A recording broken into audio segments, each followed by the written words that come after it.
My 4-year-old daughter learned to lie and destroyed my life. My kindergarten daughter learned to lie. When her teacher came for a home visit, my daughter clung to her legs crying, claiming I'd broken 2 of her fingers so she couldn't do homework. The teacher called the police. I was arrested on the spot and lost my job. Before I could confront my daughter, she'd already sent photos to our family group chat of me talking to the teacher. When daddy's not home, the teacher comes to see mommy every day. Mommy's happy then and doesn't hit me. My husband rushed home and kicked me so hard he broke my leg. I cried, explaining our daughter was lying, but she just tilted her head innocently. Mommy, I'm just a little kid. I say what I see. Babies don't lie. My husband filed for divorce. In court, I desperately fought for custody, but she fell to her knees begging daddy to take her. I don't want to take those pictures without clothes for strange men anymore. I'm scared mommy will hit me. If I tell the truth, will you protect me? The court revealed my phone's contents evidence of me allegedly selling inappropriate photos of my daughter for money. I was beaten to death by extremist child advocates and mothers, my neck crushed under their feet. I died never understanding why my beloved daughter did this to me. When I opened my eyes again, I was back on the day my daughter accused me of abuse. Chapter 1. Mrs. Thompson, I finished all my homework, but our dog Buddy ate it last night. I can't show it to you now. My daughter Ruby hugged her teacher's legs, putting on her sweetest face. Mrs. Thompson looked at me uncertainly, seeking confirmation. Is that true, Mrs. Mitchell? Looking at my daughter's innocent smile, a chill ran through me. I'd been reborn. In my past life, Ruby had used the same ridiculous excuse. I'd patiently guided her. Not finishing homework means admitting mistakes. Mommy. We'll help you, but lying is wrong. You should apologize to your teacher. Before the teacher could scold her, my daughter threw herself on the floor, wailing dramatically. Mrs. Thompson. I really can't do homework. Mommy comes home drunk every day and beats me. She just broke 2 of my fingers. I can't even hold a pencil. Please don't blame me. Mrs. Thompson immediately pulled Ruby into her arms, discovering bruises on 2 fingers. She called 911 without hesitation. I desperately explained to the police those marks were from Ruby hurting herself on the playground slide yesterday. After reviewing security footage, they finally believed me. But the incident still reached my workplace, damaging my reputation and costing me my 6-figure job. I couldn't understand why my usually obedient daughter would lie like this just to avoid homework. Exhausted, I returned home, only to have my husband Dylan kick me so hard he broke my leg before I could even address Ruby's behavior. You cheating whore. I'm killing myself working to support you too, and you're screwing around behind my back. Confused and in pain as Dylan beat me, I finally saw what Ruby had posted in our family group chat. Great. Mr. Thompson came to see mommy again. Mommy's always happy when he comes. She definitely won't hit me today. I wonder if teacher will sleep over again. I stared at Ruby in disbelief, desperately explaining to Dylan that our daughter was lying. But Ruby just looked at him innocently. Daddy, I don't know what lying means. I just say what I see. Dylan had completely lost control, his fists pounding my face. She's only 4.5. How could she lie? You're not fit to be a mother, blaming your own daughter to cover up your affair. He beat me into permanent disability and filed for divorce. In court, worried about Ruby's escalating lies, I desperately fought for custody to guide her properly. But she knelt on the floor, crying for daddy to take her. I don't want to wear those weird clothes for creepy men anymore. I want to go with daddy so I can study properly. I don't want mommy to hit me anymore. Please save me. I stood frozen, not even processing what she'd said before my mother-in-law snatched my phone and handed it to the judge. It was full of provocative photos of Ruby in inappropriate clothing and suspicious money transfers. Sarah. Ruby is your own daughter. You'd do anything for money. She's not even 5 years old and you've corrupted her like this. I never made it to appeal. A mob of mothers and child advocates cornered me at the hospital and strangled me to death. My last sight was Ruby nestled in Dylan's arms with a sinister smile. I died never understanding why my once sweet, helpful daughter who loved doing chores would repeatedly lie to destroy me. Now reborn, if I made different choices, could I prevent everything that happened before? Chapter 2. I looked at Mrs. Thompson's questioning gaze and forced a smile. I'm not sure about the dog eating homework, but Ruby hasn't been feeling well. Could we postpone the homework check? Mrs. Thompson nodded without further questions. I looked at Ruby, who was smiling sweetly at me, without any of the sinister air. From my past life. I exhaled in relief. Perhaps she'd just been too playful and I'd pushed her too hard academically in my past life. She was just a child. With proper communication, this lying habit could be corrected. I stood to walk Mrs. Thompson out with Ruby. The moment I opened the door, I froze. Dylan punched Mrs. Thompson in the face, kicking him inside viciously. Having an affair in my own home. I'll kill you, you homewrecker. If my daughter hadn't told me, I'd be wearing this green hat forever. I stood stunned, as if doused with ice water. I'd already satisfied Ruby's request. Why was she still lying? The family group chat showed the exact same message as before, but Ruby's tone was even more pitiful. Mommy wants me to call Mr. Thompson Daddy. I don't want to, but Mommy will hit me. What should I do? Seeing Dylan return, Ruby threw herself at him crying. Daddy, you're finally home. Mommy and Mr. Thompson just hit me together. I thought I'd never see you again. Mrs. Thompson, dizzy from the punch, looked at Ruby in shock. Ruby, I came for a routine home visit to check your homework. How can you lie like this? Ruby continued crying. But why does teacher only visit our house? I'm really scared. Dylan lost all reason. My daughter is 4.5. She can't lie. You two are having an affair and blaming Ruby. I'll teach you both a lesson today. As Dylan raised his fist again, I stepped between them. Whether Mr. Thompson visits often, check the door camera and you'll know if Ruby's telling the truth. I looked at Ruby sternly, deliberately softening my tone. Ruby, sweetheart, if you admit you lied now, Mommy will forgive you. Just apologize properly and we'll forget this happened, okay? Perhaps my confidence made Dylan doubt. He looked at Ruby questioningly. Ruby, just tell the truth. If Mommy really hits you, Daddy will get justice for you. Mrs. Thompson, though frustrated, spoke gently. Ruby, are you maybe confused about the timing? I only visit once a week at most. Ruby bit her lip, crying for a while before looking up at Dylan. Daddy, don't check the cameras. You won't find anything. I exhaled in relief, looking at Ruby with some comfort. She was just naughty, not beyond redemption. With strict guidance, she could still be corrected. But the next moment, Ruby shook her head helplessly. Mr. Thompson stays here for so long each time. The cameras won't show anything, but I can testify. I'm not lying. My mind went blank as if struck by lightning. Dylan's previously softening expression darkened instantly.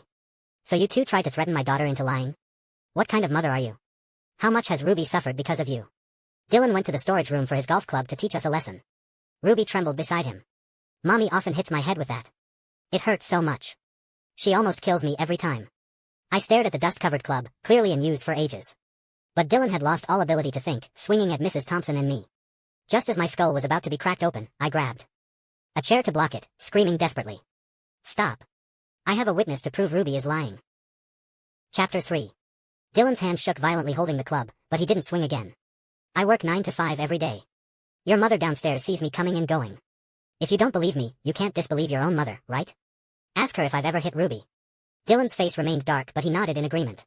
Ruby, sitting quietly on the sofa, suddenly checked her watch and shook her head at Dylan. Daddy, it's too late today. I need to sleep. Can we not go? The child's guilt was obvious. Even Dylan noticed something was off. I picked up Ruby without hesitation and headed to my mother-in-law Margaret's apartment downstairs.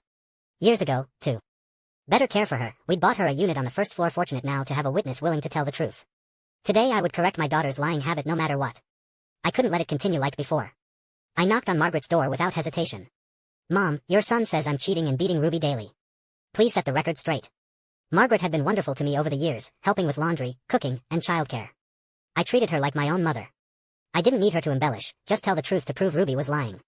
Margaret hugged Ruby protectively, eyeing us warily. Well, Sarah does go to work on time every day. I don't really see her bringing men home. I exhaled in relief, about to confront Dylan when Margaret's expression suddenly changed and she began crying softly. Oh, what terrible luck. Poor Ruby, stuck with a mother like you. Son, can I tell the truth? I froze, not understanding what game Margaret was playing. She wiped her tears, sobbing dramatically. Ruby comes crying to me every time she's beaten. My heart breaks for my granddaughter, but I was afraid you'd divorce, so I never dared mention it. It's all my fault. I've let Ruby suffer. I stood frozen, as if stabbed in the heart. Mom, what are you saying? Why are you slandering me in front of Dylan? Margaret seemed even more indignant than me, grabbing my phone through gritted teeth. Then explain these photos on your phone. Margaret held up my phone, showing Ruby in revealing clothes with tears in her eyes but forced smiles. I felt struck by lightning, my mind buzzing. In my past life, strange photos of Ruby and various men's contacts had appeared on my phone, leading to my wrongful death. After being reborn, I'd immediately deleted all suspicious apps and photos, leaving no trace. These photos absolutely could not reappear on my phone. But I couldn't understand why photos I just deleted were back. No one else had touched this phone. I reached for it to understand, but Dylan kicked me to the ground first. You disgust me. Ruby's so young, and you're her mother. Making her take these photos for money, are you even human? Today I'll go to prison if I have to, but I'm ending you, you monster. Not killing you would be failing Ruby. I clutched my stomach in pain. Ruby, why are you lying? Who took these photos of you? Dylan's kicks made me vomit blood. Margaret added fuel to the fire. I just wanted Ruby to have a happy family, so I tolerated you until now. But you beat her nearly to death, torture her for these photos. Could Ruby make this up from nothing? Ruby stood in the corner with a strange smile, nothing like a kindergarten child should have. Daddy, if Mommy dies, will no one bully me anymore? I won't have to take weird photos and can study properly, right? Ruby's voice was soft and sweet but chilled me to the bone.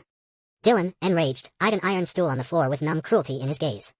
I backed away, knowing I had nowhere to hide. I lunged desperately for my phone, just wanting to understand before I died. Seeing my phone, I was shocked, speechless. All of Ruby's bizarre behavior and lies suddenly made sense. The truth had been right in front of me all along. Chapter 4. Ruby. Tell me, who have you been chatting with every day? Who is this person on the phone? I screamed with all my strength, throwing myself at Ruby, desperately seeking answers. Ruby stuttered without answering. I could only shove the phone at Dylan as fast as possible. Honey, I finally know why our daughter is lying. I gripped the phone, my hands shaking with excitement. Just moments ago, checking my phone, I discovered it was connected to a smartwatch via Bluetooth. I suddenly remembered the watch on Ruby's wrist said it was a birthday gift from a friend. I'd noticed it was expensive but figured it was normal at her elite kindergarten and said nothing. Now it seemed nothing was that simple. Before I could question her, Margaret rushed to shield Ruby as if I might hit her. Sarah, admit your mistakes. It's too late for excuses. The evidence is clear, we won't believe your lies. Dylan, after being repeatedly jerked around, had lost all trust in me. Stop with the excuses. If you don't want to be beaten, we can call the police and let them handle you. I'm only giving you a chance because you're Ruby's mother. If you want prison, I'll send you there now. I stood up calmly. Of course. If the police can clear my name, I'll call them now. But I want to hear the truth from my daughter personally.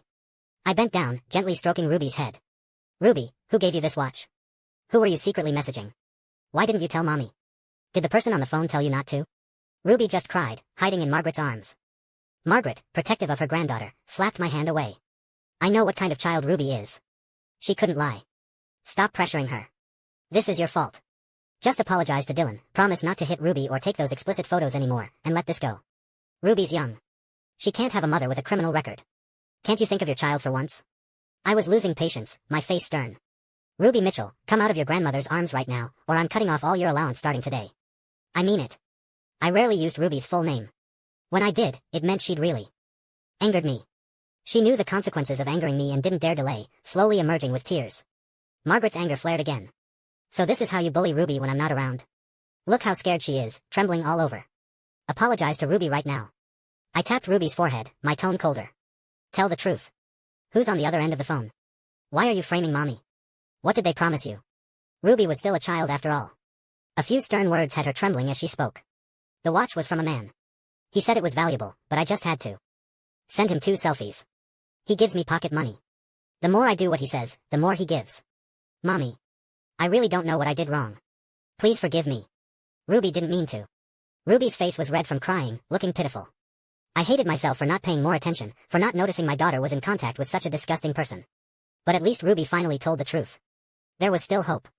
I looked at Dylan. Now that Ruby's admitted it, do you believe me? Dylan looked apologetic. I didn't think Ruby would be tricked into lying. I should have thought more carefully. Margaret stood there awkwardly. I just care too much about my granddaughter.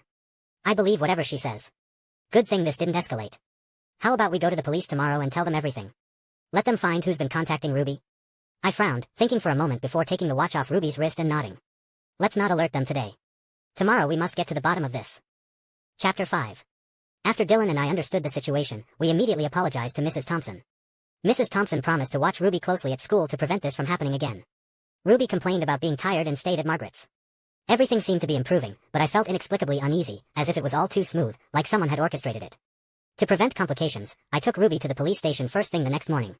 Ruby, when we get to the police station, tell them everything, what that strange man looked like, what weird things he made you do. Tell the police everything. If you tell the truth, Mommy won't cut your allowance. I'll double it for the next 3 months. Ruby rubbed her eyes sleepily and smiled at me. Mommy. I know what to say. Ruby's bright smile dispelled my worries. I still believed that with enough effort, I could correct her lying and bring the truth to light. At the station, Ruby went in alone to give her statement. Dylan, Margaret, and I waited anxiously outside until the officer came out. We rushed forward. Margaret cleared her throat and spoke first. Officer, can you trace who Ruby was contacting? How long until we get results? We'll cooperate however needed. I took Ruby's hand, coaxing gently. Did you tell the police the truth? Mommy rewards honest children. I thought my tone was gentle enough, but Ruby just glanced at me and turned away unnaturally. My heart sank. Before I could ask more, the officer put a hand on my shoulder. Ma'am, please come with us. You're suspected of trafficking inappropriate images of a minor, causing social harm. We need to investigate thoroughly. My mind exploded. Ruby, why? I stood frozen, not knowing whether to be angry or speechless. We'd agreed this morning, yet she changed her story at the police station. Ruby blinked innocently. Mommy, you told me to tell the truth. I did what you said. Why are you still unhappy? Please don't hit me anymore. Tell me what to say and I'll tell the police again. Ruby clung to Dylan's legs. Daddy, I'm really scared of Mommy hitting me. I never used any watch to contact anyone. I didn't understand what mommy was saying yesterday, but the police and daddy will protect me, right? Dylan went from confused to explosive in seconds. If you're not guilty, let the police investigate. I don't believe Ruby can still be lying. 2 officers flanked me, warning me to cooperate. But I stood motionless. Dylan. I know who's making Ruby lie. My voice was unprecedentedly calm. At this point, everything was clear. I just hadn't wanted to believe it, hoping for a different outcome. In both lives, I couldn't understand why she wanted to destroy me. I'd done nothing but good for her, yet she repeatedly tried to kill me. If that's how it was, I had no reason to show mercy. Chapter 6. Sarah, just cooperate with the police investigation. We won't make it hard for you. At worst, you'll spend a few years in prison. I'll have Dylan wait for you, okay? I laughed coldly. Margaret, how long will you keep pretending? Haven't you been the one making Ruby lie all along? You fabricated stories about me abusing Ruby, spreading them throughout the neighborhood. But every mark on Ruby's body you made them with switches, didn't you? Margaret's face flushed nervously. What nonsense are you spouting? I've been so good to you, and this is how you frame me. Ruby is my granddaughter. I'd sooner die than hurt her. Dylan stood up for his mother too. I know my own mother. If you dare accuse her again, I will hit you. The police gripped my shoulders again. Please come with us. Stop stalling. I pulled out my phone, looking at Margaret. The evidence you want is on my phone. Margaret, still not admitting it? I was done wasting time. I played a recording directly. The recording began with a girl apologizing, her voice trembling as she cried. Grandma, I really did what you said. Please don't hit me. Little brat. You can't even handle this simple thing. What use are you? You and your mother are both worthless. Your mother occupies the nest without laying eggs, giving birth to a worthless girl instead of a son. How did I get stuck with such a daughter-in-law? If your mother couldn't make money, I'd have had my son dump her long ago. We must send Sarah to prison, seize her assets, then find another woman to give me a grandson. In a few years, the Mitchell family line will end. Tomorrow you do exactly as I say. Blame everything on your mother. Otherwise. The recording went silent for seconds, then came the girl's heartbreaking cries. No matter how the girl apologized and promised to obey, Margaret seemed determined to beat Ruby to death. Worthless girl, better off dead with your mother. You're only useful now while you're young enough to sell photos for money. Otherwise, I'd have strangled you already. Quick, take off those clothes and put these on. I'll take more photos. Use these as evidence tomorrow. Understand? The frightened girl stopped crying, sitting quietly as Margaret manipulated her. The recording ended. The police station fell deathly silent. Dylan's mouth hung open as he stared at his mother in shock. Mom, what did you do to my daughter? You, just for a grandson, you'd torture Ruby like this? Chapter 7. I clenched my fists, nails digging into my palms, the only way to maintain any rationality. When I realized something was wrong yesterday, I'd borrowed Mrs. Thompson's recording device. And hidden it in Ruby's clothes. I knew teachers carried recording equipment for home visits for evidence. It was just a desperate attempt, but I never expected to capture such disgusting evidence. I couldn't imagine what Margaret had done to my daughter when I wasn't home, what she'd filled her head with to make her so afraid of her own mother. She probably made Ruby think I was responsible for every beating, which explained her resistance to physical affection with me. I finally lost control and slapped Margaret. You old beast. How dare you do this to my daughter? Margaret fell to the ground from my slap, wetting herself in fear. Dylan, for once, didn't intervene, closing his eyes as if he hadn't seen. I give you living expenses every month. If it's not enough, ask me for more. Why use Ruby's photos to make money? You keep pressuring me to have another baby. I didn't refuse, I just said work was busy, wait 2 years. Did you have to destroy our family over this? I wouldn't tolerate it anymore. Anyone who hurt my daughter would face consequences. Margaret knelt on the ground, wailing dramatically. There's no justice. A daughter-in-law hitting her mother-in-law. My son won't even help me. What's the point of living? I just wanted a grandson. What's wrong with that? I wake up early every day to care for your child, just said a few bad things about her mother. I should go to prison for this. Aren't you ashamed? The officers, disgusted, took Margaret away. I looked at Dylan. He avoided my gaze, not speaking. From years of knowing him, I could tell he was leaving this to me to handle. I nodded with satisfaction and left with Ruby. At home, I bathed Ruby thoroughly, got her a new watch and phone, transferred her to a new school for a fresh environment. Ruby still showed inexplicable fear of me, her gaze always avoiding mine. Once I would have been frustrated, but now it only broke my heart. She'd done nothing wrong except being born a girl, enduring her grandmother's coldness day after day. As her mother, my negligence had warped my daughter's psychology. I shouldn't blame Ruby.